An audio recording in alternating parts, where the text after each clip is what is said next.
દ્વારકાના ખંભાળિયામાં સામેલાધાર વરસાદથી પરેશાની। ખંભાળિયાની રહેણાંક સોસાયટીમાં પાણી ભરાઈ ગયા। 25 જેટલા લોકોને સલામત સ્થળે ખસેડવામાં આવ્યા। લોકોની સલામતીને ધ્યાનમાં રાખીને કામગીરી કરવામાં આવી છે। ખંભાળિયામાં છેલ્લા 24 કલાકમાં 18 ઇંચથી વધુ વરસાદ વરસ્યો। નીચાણવાળા વિસ્તારમાં રહેતા લોકોને સલામત સ્થળે ખસી જવા માટેની સૂચના આપવામાં આવી છે। તો સતત વરસાદી માહોલ છે।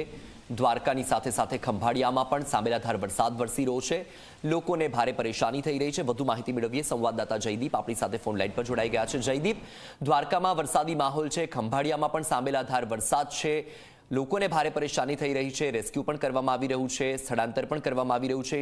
શું માહિતી, કેવી સ્થિતિ છે હમણાં ત્યાં? ચોક્કસથી વાત કરવામાં આવે તો જે રીતના ગઈકાલ મોડી રાતથી છે તે વરસાદી માહોલ છે તે સમગ્ર દેવભૂમિ દ્વારકા જિલ્લાની અંદર છવાયો હતો। ત્યારે દ્વારકામાં છેલ્લા 24 કલાકની અંદર 13 ઇંચ જેટલો વરસાદ છે તે ખાબકી ચૂક્યો છે અને સૌથી વધુ છે તે ખંભાળિયા તાલુકામાં છે કે 18 ઇંચ જેટલો વરસાદ છે તે ખાબકી ચૂક્યો છે। હાલ જ્યારે વાત કરીએ તો જે ભારે વરસાદની આગાહીના પગલે છે તે આર્મીની ટીમને પણ છે તે ડિપ્લોય કરી દેવામાં આવી છે। એનડીઆરએફની ટીમને છે પણ તે છે તે સ્ટેન્ડ બાય રાખવામાં આવી છે।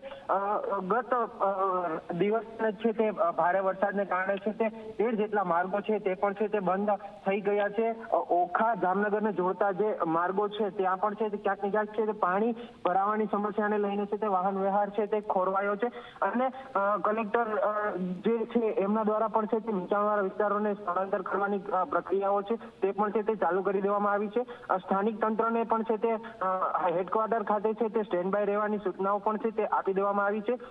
હાલ હજુ પણ છે તે હવામાન વિભાગની આગાહીના પગલે છે તે સમગ્ર દેવભૂમિ દ્વારકા જિલ્લાની અંદર છે તે વરસાદી માહોલ છે તે સતત ચાલી રહ્યો છે। ત્યારે દ્વારકામાં પણ છે તે અનરાધાર છે તે મેઘ મહેર છે તે યથાવત જોવા મળી રહી છે। બિલકુલ જયદીપ, માહિતી બદલ આભાર।